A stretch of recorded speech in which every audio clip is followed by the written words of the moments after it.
Today on TimesCast, the Republic of South Sudan becomes a nation. SPLA were transformed from guerrilla war to a nation. Economics columnist David Leonhardt questions if President Obama is to blame for the slow job growth. And arrests deepen the crisis swirling around Rupert Murdoch's media empire in Britain. This is Jeffrey Yettleman reporting from Juba, South Sudan. After 5 decades of guerrilla struggle and 2 million lives lost, people have already begun celebrating the birth of the world's soon-to-be newest state, South Sudan. But from the get-go, South Sudan will take its place at the bottom of the developing world. The majority of people here live on less than $1 a day. More than 10% of the children don't make it to their 5th birthday. South Sudan faces serious insecurity right now. Even the village of Rajaf, fewer than 10 miles away from Juba, is not safe. Recently, warriors from the Murle group have killed farmers in this area and kidnapped children.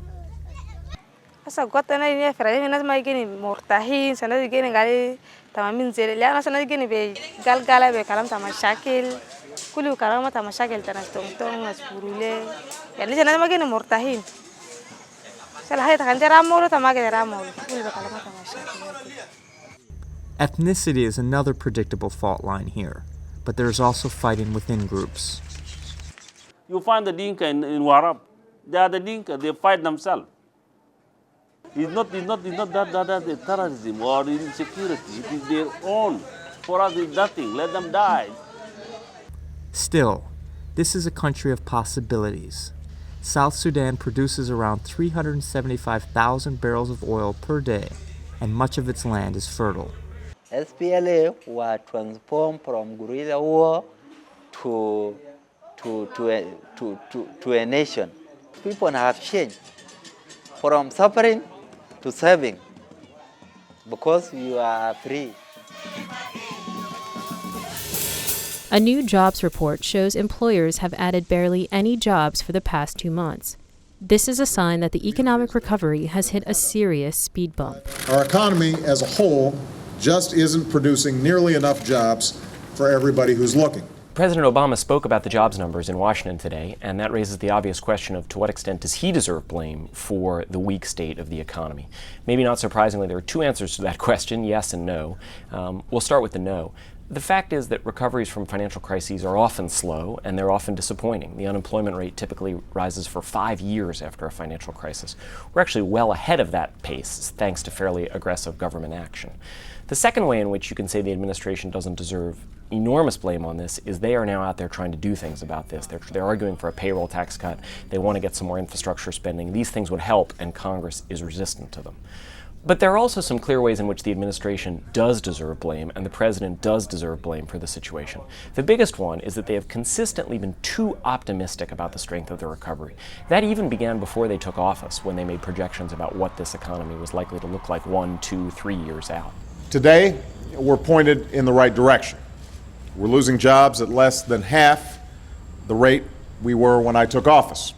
And so what that's meant is that they have not been aggressive enough. The same is true of the Federal Reserve. And so the stimulus was probably too small. It was certainly ended too soon.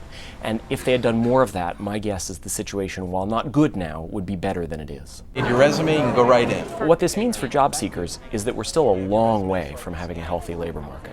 And that isn't of much comfort. The fact is it's still going to take a long time to find good work for many people. But the 2 things I'd say are, 1, remember, it's not your fault. This is really a terrible economy, and the reason people are having trouble finding work is because of how bad the economy is, above all.